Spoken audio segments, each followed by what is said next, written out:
Ok, bienvenidos a otra ronda de Series Flex. Yo soy Inés García, soy un Agile Coach y un Salesforce MVP, que me apunta a un bombardeo. Y hoy soy vuestra host. Estas presentaciones las hacemos cada 2 semanas, son de mixed levels, de cosas chulas que, bueno, profesionales del mundo de Salesforce nos vamos encontrando y creemos que es necesario expandir el knowledge que tenemos por aquí. Y nada, Angélica, hoy además es una very timely sesión que tenemos sobre Unit Test y Flows, así que todo tuyo, adelante. Gracias, Inés. Bueno, buenos días, buenas tardes, buenas noches a todos. Mi nombre es Angélica, soy de Montevideo, Uruguay. Soy cofundadora de una empresa especializada en el desarrollo de soluciones de Salesforce. Tengo más de 10 años de experiencia en la plataforma. También soy Salesforce MVP como Inés. Y bueno, hoy vamos a estar conversando bastante sobre cómo escribir test unitarios o pruebas unitarias para Flow. ¿Pueden ver la pantalla? Yes. ¿Sí? Bien. Bueno, vamos a empezar. Pruebas unitarias para Flows es el tema del día de hoy. Lo que vamos a estar hablando o conversando son estos puntos que marcamos, es una introducción donde vamos a hablar de qué son qué son Flows, qué son unit tests, cómo se vinculan entre sí. Después vamos a estar hablando de los tipos de Flow que hay, de los requerimientos para Code Coverage, CC es Code Coverage o cobertura. ¿Cómo podemos perfilar los requerimientos? Con esto quiero decir, cómo podemos identificar qué flows ya tienen test asociados y cuáles no tienen, y por lo tanto tenemos que trabajar en ellos. Y después vamos a empezar a hablar de cómo escribir las pruebas para los flows. Y por último vamos a redondear con preguntas. Las preguntas, si quieren, las pueden ir haciendo en el chat. También, si vos ves preguntas, me vas diciendo y también las podemos ir contestando a medida que transcurre la sesión. Bueno, antes de empezar a hablar de qué son las pruebas unitarias, yo les quiero contar por qué me gustó o propuse este tema para conversar hoy. Creo que todos lo saben, si alguno no lo sabe, se los contamos. En Dreamforce el año pasado se hizo el anuncio que tanto Flows como tanto Process Builder como Workflow van a ser deprecadas y tenemos que migrar a Flow. Además de que en las últimas 4 releases han habido muchas mejoras que se han hecho a Flows. Por ejemplo, ahora tenemos Flows que se ejecutan cuando hacemos cambios en los registros que tenemos en las bases de datos y son tan poderosos como nuestros viejos y queridos triggers de Apex. Entonces, esto lo que hizo es que posicionaron a los Flows como una de las herramientas declarativas más poderosas que tiene la plataforma. Los flows son herramientas declarativas, pero ¿por qué estamos hablando hoy de pruebas unitarias? Porque para poder hacer deploys de las versiones activas de nuestros flows, nosotros tenemos que tener por lo menos un porcentaje de cobertura del 75%, lo cual requiere que nosotros escribamos código en Apex. Entonces, bueno, ahí pueden haber opiniones cruzadas de que es una herramienta declarativa, pero que todavía necesitamos tener conocimiento programático para escribir los tests. Es una postura válida, pero eso lo dejamos para otra sesión porque se nos podría ir mucho rato con esa discusión. Vamos de lleno. Repaso de qué son las pruebas unitarias. Las pruebas unitarias es código, métodos de clase que yo escribo para verificar que una determinada pieza de código funciona correctamente. Las pruebas unitarias lo que hacen es ejercitar nuestro código, la mínima expresión que nosotros podamos ejercitar. ¿Y por qué son muy importantes? Porque nosotros nos permiten desarrollar código que sea robusto y sin errores. Es decir, si nosotros estamos escribiendo código y en paralelo escribimos sus pruebas, nosotros al ir ejecutando las pruebas podemos ir verificando si el código se comporta como nosotros esperamos que lo haga. Eso hace que nuestro código sea muy robusto, obviamente que elimina un gran porcentaje de errores, y también cuando nosotros estamos escribiendo código que modifica o que se integra con código que ya existe, el tener pruebas previas a los cambios nos permiten identificar pruebas de regresión. También permiten automatizar las pruebas. Imagínense que ustedes están trabajando en aplicaciones que son aplicaciones para el App Exchange, donde tienen que ejecutar un conjunto de pruebas bajo muchas condiciones, si es una nueva instalación, si es un upgrade, en distintas ediciones de Salesforce. Si eso lo tuvieran que ejecutar manualmente, les va a llevar muchísimo tiempo. Entonces, tener código automatizado de prueba automático reduce todos esos tiempos de la prueba manual.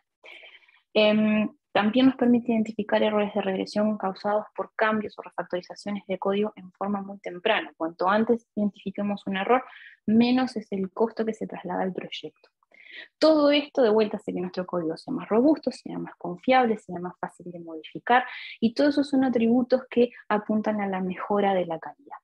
Por último, también los test unitarios sirven como documentación.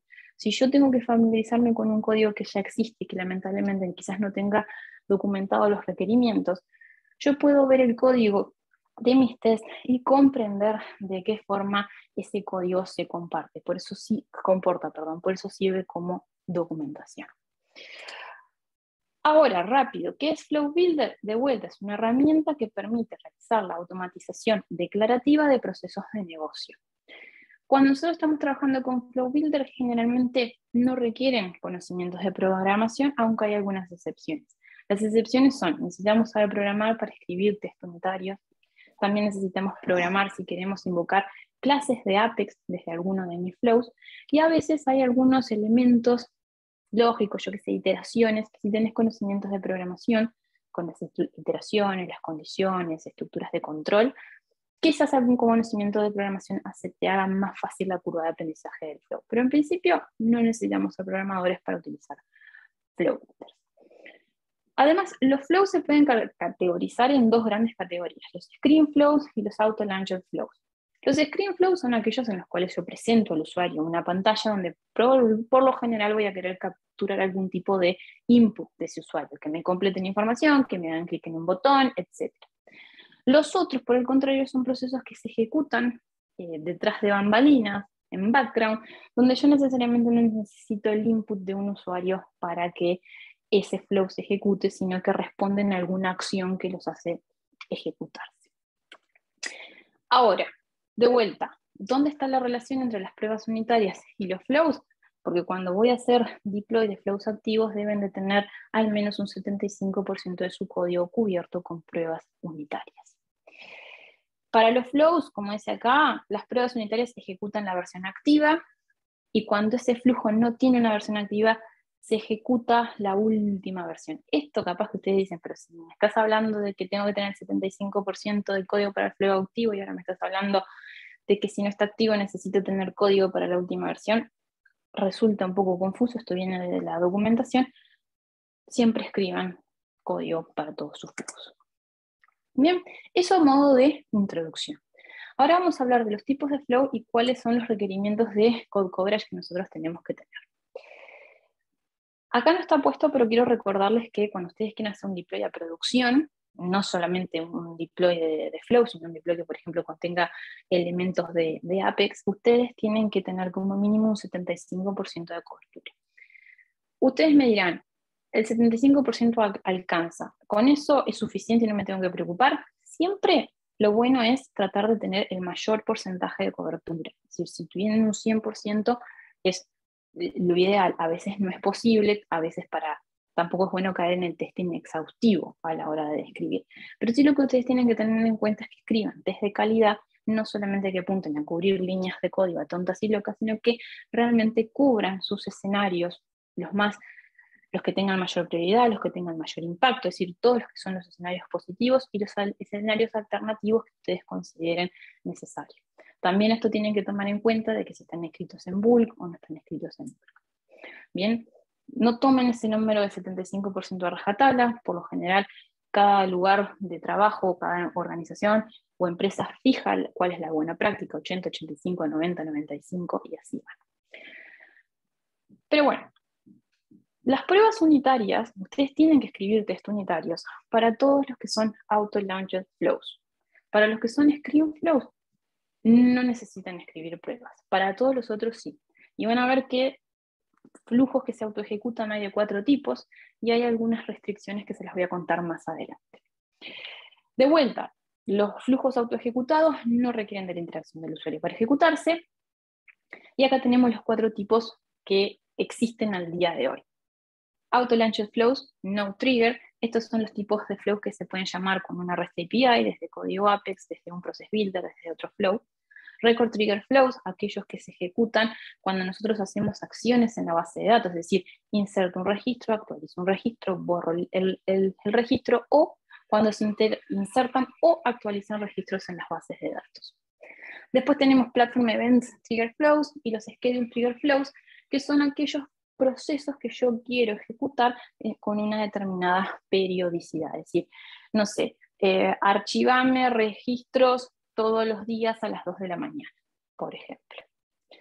Entonces, repito, solamente los auto-launch flows son los que requieren tener test unitarios. Acá también quiero hacer una salvedad. Cuando nosotros hablamos que tenemos que tener el 75% de cobertura para flows, en realidad es el 75% de cobertura para procesos declarativos. Eso implica workflows, process builders y nuestros flows. ¿Por qué no hablo de workflows y de process builders? Porque esos se van a deprecar. Entonces concentro toda la sesión en lo que son flows. Ahora, ¿cómo podemos conocer qué flows requieren testing? Bueno, y ahí tenemos que posicionarnos en qué momento del ciclo de vida del org o del proceso de desarrollo estamos. Si nosotros estamos haciendo un flow nuevo, y es uno de los 4 tipos que requieren test, obviamente que cuando terminemos el flow, o antes, depende de si siguen un patrón para escribir test utilizando Test Driven Development, escribo primero los tests y después el código en sí, o si primero escribo el código y después hago los tests, eso de vuelta es una decisión que se toma generalmente a nivel de organización para la que estén trabajando.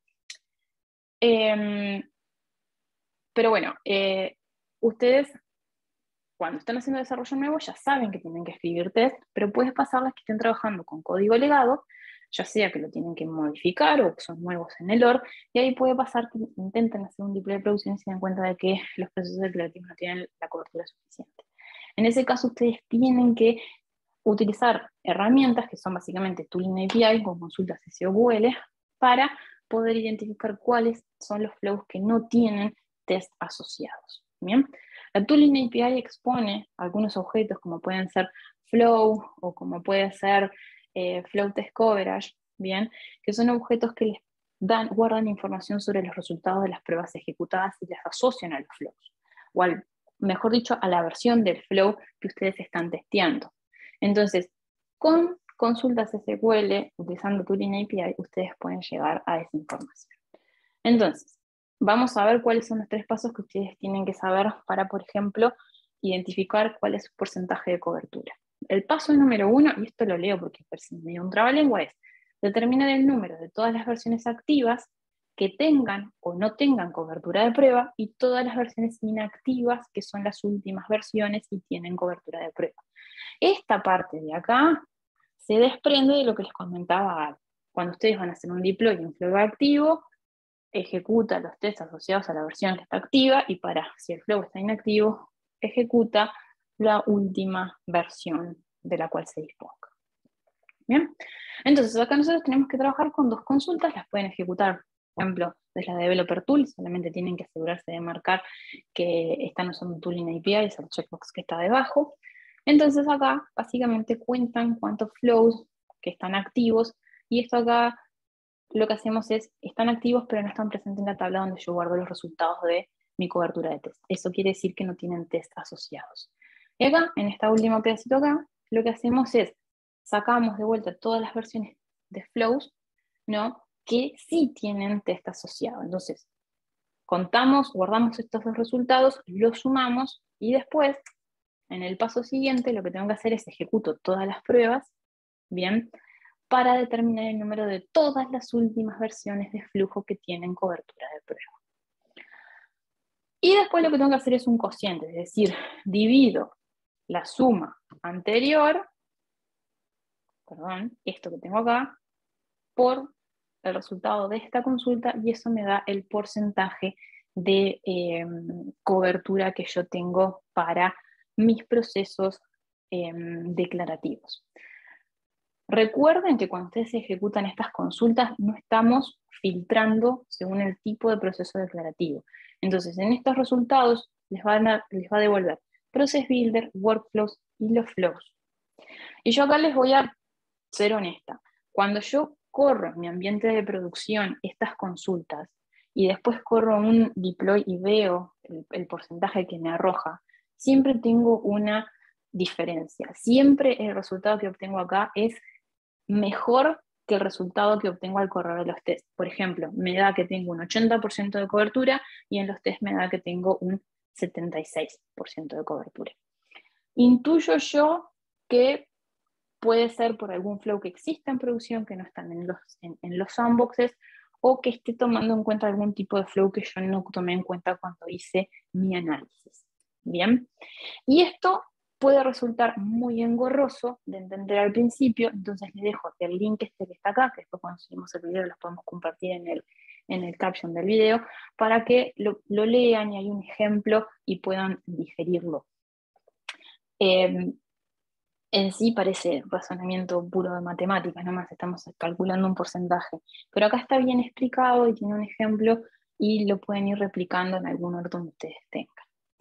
Y recuerden que este porcentaje es un poco estimado, a mí siempre me da un resultado mejor que el que obtengo cuando realmente ejecuto el deploy a producción. Breve detalle sobre Flow Test Coverage, de vuelta es un objeto que está expuesto en la tooling API, que representa la cobertura de la prueba para un flujo o proceso mediante un método de Apex determinado, es decir, guarda el resultado de la ejecución de un test que ejercite el flow que yo en cuestión estoy trabajando con al cual quiero verificar. Estos registros se insertan luego de que se ejecutan los tests y se borran cuando se guardan cambios a la versión del flow asociada. Y acá tienen más información, les muestra algún par de consultas interesantes que pueden hacer a través de la manipulación de este objeto, como por ejemplo, si yo quiero obtener el nombre de todos los flujos y procesos iniciados automáticamente que están activos y que no tienen cobertura de prueba, lo que hago es ejecuto esta consulta que está acá. Esta consulta que les muestro acá, a mí me ha resultado muy, pero muy útil porque nosotros teníamos que hacer un manejo de tareas de deuda técnica. Una de las tareas era justamente asegurarnos que todos los flows tuvieran cobertura con pruebas unitarias, y con esta consulta pudimos armar el reporte de qué flows necesitaban retrabajarse especialmente para escribir sus tests. Esto que ven acá, process type, es lo que les comentaba antes. Para hacer el cálculo del porcentaje de cobertura, se toman invocable processes, que son todos los procesos escritos con Process Builder, workflows y todos los flows autoejecutados. ¿Bien? Entonces, esto es interesante. Para poder comprender esto mejor, de vuelta, los invito a que copien estas consultas en sus source y van a empezar a ver que les da el nombre y ustedes pueden fijar si es Process Builder, si es Flow, si es lo que fuera.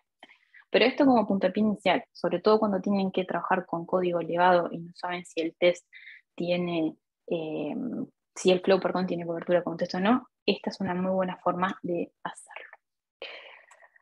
Después, pruebas unitarias para flows. Vamos a hacer un repaso de lo que son justamente las pruebas unitarias. Las pruebas unitarias tienen que escribirse dentro de una clase de prueba. Las clases de prueba por lo general son privadas, están anotadas con la anotación @test, como lo ven acá. Bien, y los test methods se escriben dentro de estas clases y están anotados también con la anotación @test y son métodos estáticos. Acá quiero hacer un comentario porque capaz que de vuelta, si ustedes están trabajando en un org donde hay de larga data, pueden ver que hay test métodos que están declarados con la keyword test method. Esa era la forma antigua, por decirlo, una forma de declarar test métodos. Esa keyword, si no mal recuerdo, está deprecada, y para toda nueva implementación de test, la recomendación es que se siga esta sintaxis.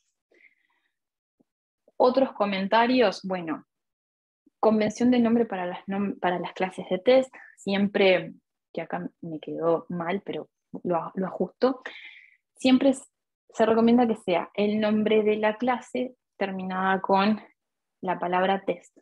De esa forma, cuando ustedes están explorando archivos, ya sea en Visual Studio Code, o si están trabajando con la Developer Console, o incluso en un repositorio de datos, ustedes ven la clase que implementa la lógica de negocios y después ven la clase de test y les queda una debajo de la otra. Por ejemplo, me va a quedar myClass y myClassTest, una debajo de la otra. Y eso es muy útil para los desarrolladores que saben cuál es la clase que implementa la lógica de negocio y de forma sencilla pueden conocer cuál es la clase que implementa los tests. Bien. Después, sobre convención de nombres para los test. Ahí hay mucha discusión, a veces están quien dicen el nombre del método que ustedes quieren cubrir, como es la palabra test, o el nombre del método más algo que identifique el tipo de escenario que están cubriendo, seguido de la palabra test.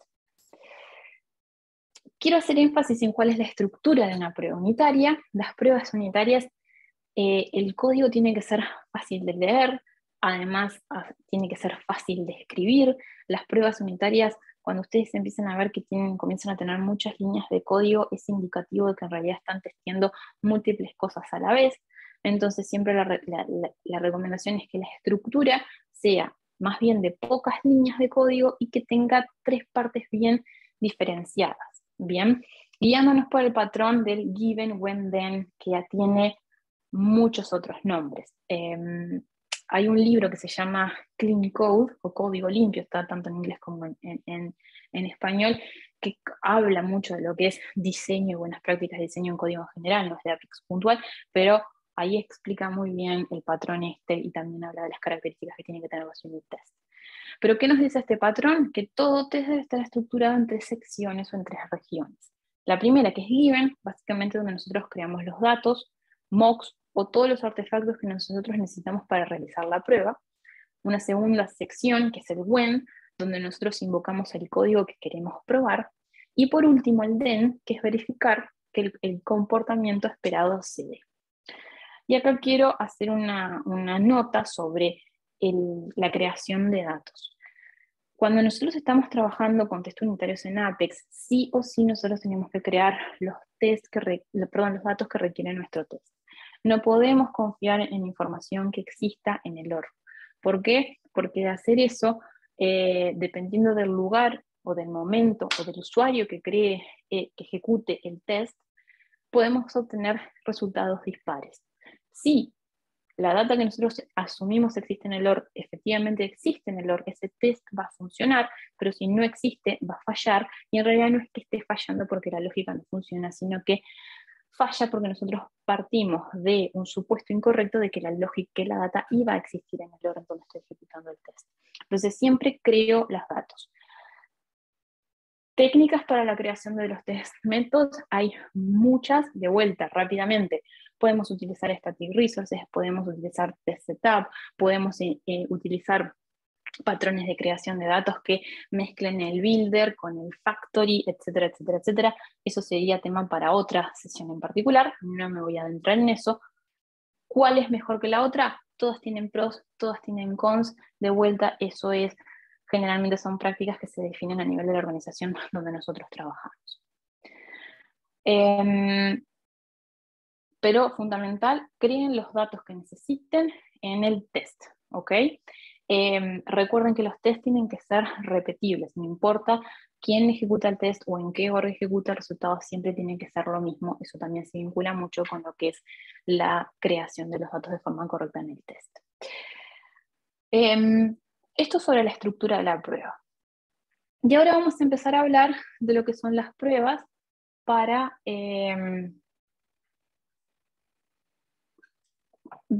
un tipo particular de flow autoejecutado, que son los record trigger flows. Recordemos, record trigger flows son aquellos flows que se ejecutan cuando inserto un registro, actualizo un registro, borro un registro de la base de datos, o cuando quiero ejecutarlos, ya sea que se inserten o se actualicen los registros en la base de datos.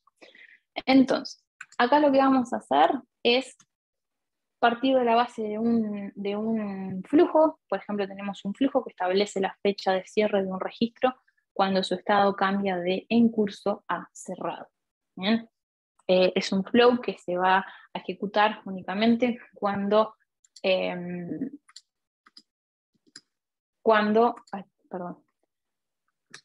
se ejecutan únicamente cuando el registro es actualizado. No les voy a mostrar el flow porque no es la idea del flow, sino simplemente vamos a pasar de lleno a lo que es la prueba. En estos casos, la recomendación es seguir el mismo approach que seguimos con los tests que se escriben para los triggers en Apex. Básicamente nosotros tenemos que definir el registro que tiene asociado el flow en este caso es un objeto que se llama DIL, que como dijimos se ejecuta únicamente cuando el registro se actualiza y cambia el estado de in progress a closed. Perdón que me quedó el escenario en español y el código en inglés. Disculpas por eso. Entonces, lo primero que tenemos que hacer, siguiendo la estructura que comentamos, definimos, en este caso creamos un DIL con el status in progress, y después en el when, que es cuando nosotros invocamos la acción a realizar, simplemente lo que hacemos es cambiamos el status del DIL que creamos en el step anterior y lo actualizamos. ¿Por qué tiene que estar encerrado entre test start y test stop? Porque es una buena práctica a la hora de escribir los tests. Test start y test stop lo que hacen es generar un nuevo contexto transaccional. Entonces, los límites, bien, que hasta acá se van incrementando, acá se resetean. Entonces, me garantiza que yo no tenga un problema a la hora de ejecutar mi test, básicamente que falle por un tema de los límites que se arrastra por toda la inserción de los datos que tengo que crear para que ejecute mi test. En este caso es un ejemplo sencillo, creo solamente un DIL, pero hay otros tests que corren o que necesitan crear una estructura de datos muy jerarquizada, con muchas relaciones, y ahí se pueden ir aumentando el tiempo. Entonces, perdón, los límites.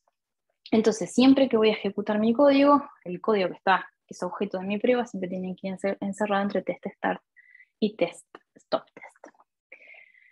¿Qué ocurre acá? Bueno, ven que acá yo en realidad no tengo que usar nada raro, es decir, no tengo que llamar a dominios especiales, como pueden ser la clase interview, no tengo que hacer nada raro, simplemente lo que hago es, hago la mímica, utilizando sentencias de ML, para insertar mis registros, en este caso es actualizado.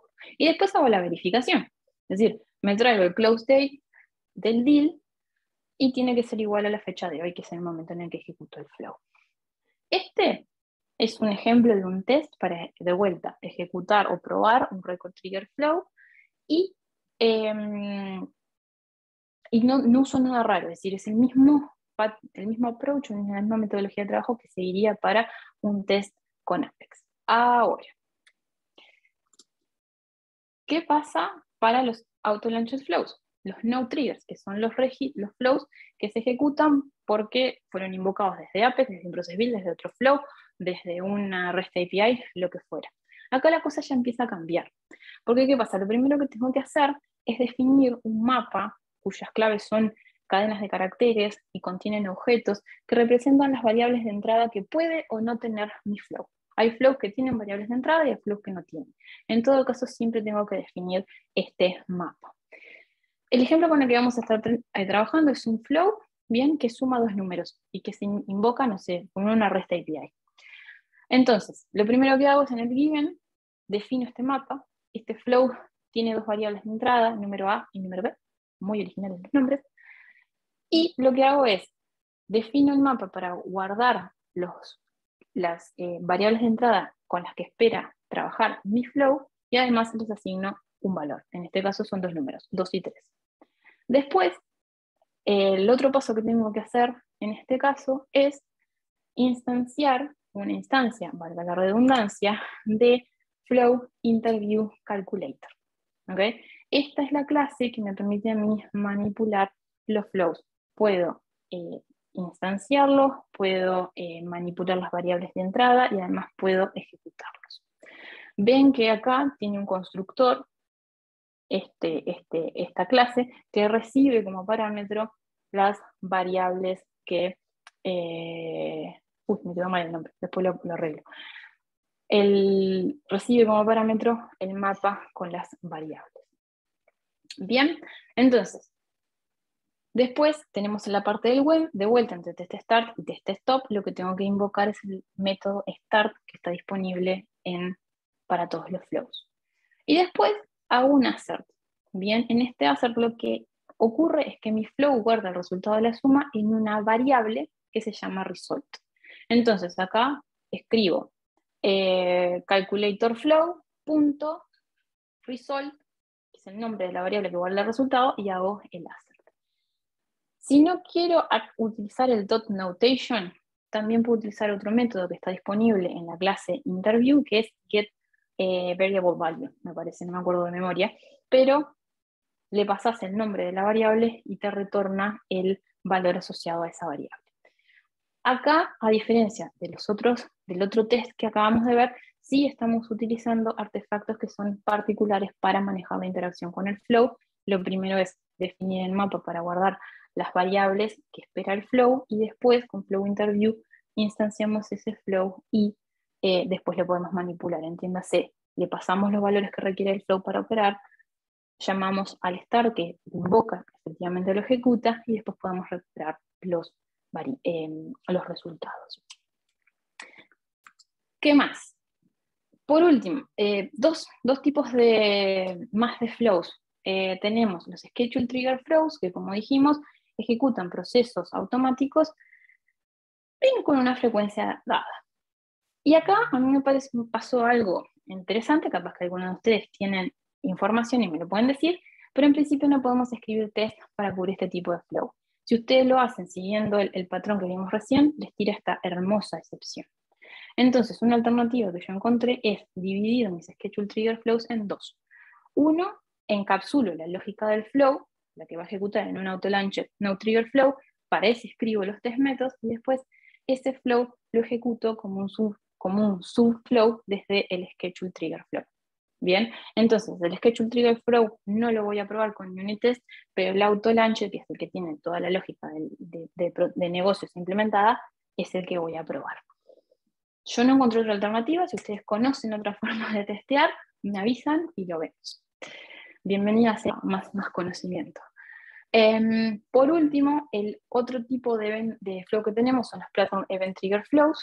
Acá yo les voy a confesar, yo no he trabajado tanto con flows que se vinculen con Platform Events, entonces lo que hice fue hacer una investigación teórica, y lo que encontré es que para escribir test que sean para flows de este tipo, lo que tenemos que utilizar es la misma metodología que utilizaríamos para testear Platform Events. Defino el evento, después entre test start y test stop lo invoco, es decir, lo publico, y después verifico realmente si el evento se propagó o si hizo lo que hacía. En este caso, cuando me estoy quedando con poca tinta, genero un caso para que se procese la compra. Entonces, después de que se publicase ese evento, lo que tenía que pasar es que se insertara un caso en la base de datos, y esto acá fue lo que probé. Repito, esto es una investigación teórica, no lo puse en la práctica, pero para mostrarles cómo se hace. Acá tengo un montón de links con toda la información que después de vuelta se lo subimos, y como estamos medio justos de tiempo, no sé si hay alguna pregunta, si tienen algún comentario, si quieren saber algo más. Si sirvió de algo. Nada en el chat, Angélica, pero ¿queréis aprovechar, unmute y dar comentarios directamente?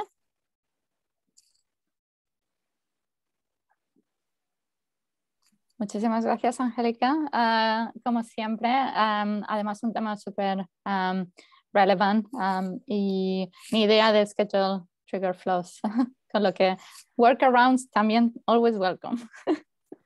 Sí, también probé, por ejemplo, a crear una clase que implementa la interfaz schedulable de los viejos y queridos schedule jobs, y poner el código que haga el start ahí. Eso no tira más recepción de cuando ejecutas el test, pero no logras ejecutar el código que está dentro del schedule porque son dos procesos asíncronos. Entonces podés probar lo que es la periodicidad de la ejecución del proceso, pero no la magia que hace el proceso. Entonces no se los presenté porque no lo pude hacer andar, no me pareció. Pero el approach es de dividir el flow en un schedule, un auto-launch, ese funciona, y bueno, no es 100% ideal, pero apto. Fantástico, gracias. Bueno, pues creo que nos quedan unos segundos, y nada, decir que nos vemos de aquí en 2 semanas, y vamos a tener una sesión de casos de surveys y cómo overcome cosas de recogidas de datos que normalmente te encuentras y te esperas que